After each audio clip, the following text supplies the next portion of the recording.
Several months ago, I asked my viewers to send in photos of people that they wanted to have remembered and the people that meant something to them that weren't necessarily a member of their family. I am now able to share with you the results of that project. My mother and I had a conversation a while ago about what is known as the second death. The first death is when your brain and your heart stop and your essentially spirit leaves the earth. And your second death is when people finally forget your name. And so, as a means to preventing this in whatever way possible, I wanted to work on a long-term project of speaking names so that the internet, which hopefully will be here for forever, will never forget. Without further ado, I would like to present to you Astrid Lindgren.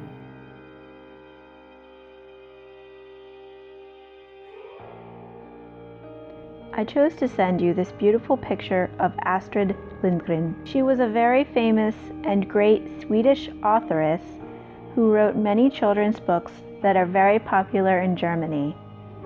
Her way of storytelling was the reason I fell in love with books and reading, and they will always have a very, very special place in my heart.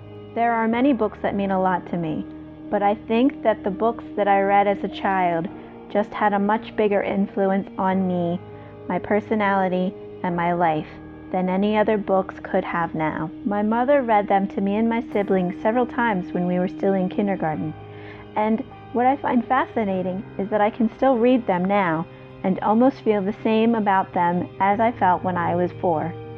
Only that now I know more about the background. What most people don't know is that Astrid didn't have an easy life. Not at all.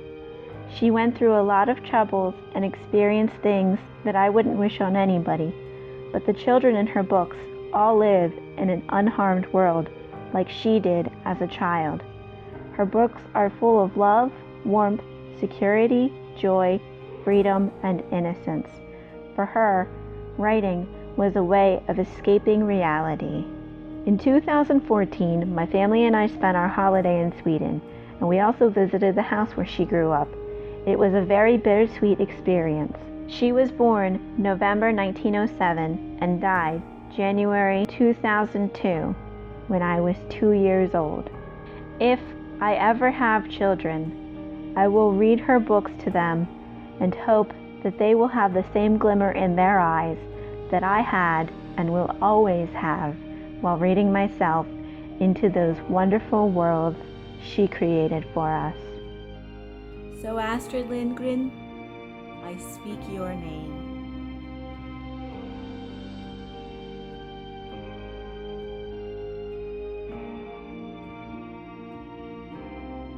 Maybe there are just 3 lines. Maybe it's just a letter. But maybe this one letter says it all. F. Nothing special, but an endless story stands behind this small letter. 1,000 words, countless hours of writing and thinking, and really special friendship.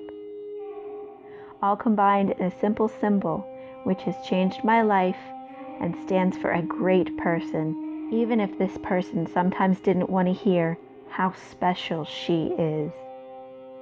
And we are living through the day, connected in thoughts, even if sometimes we can't hear them, accompanied by a little F on the wrist.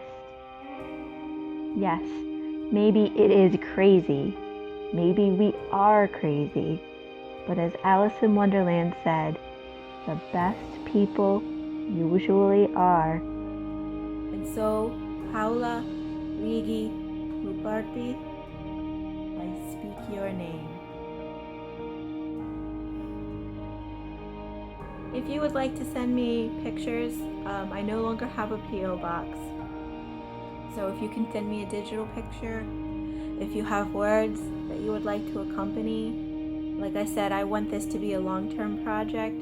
So at any point, if you want to submit something to me, my email address will be right here.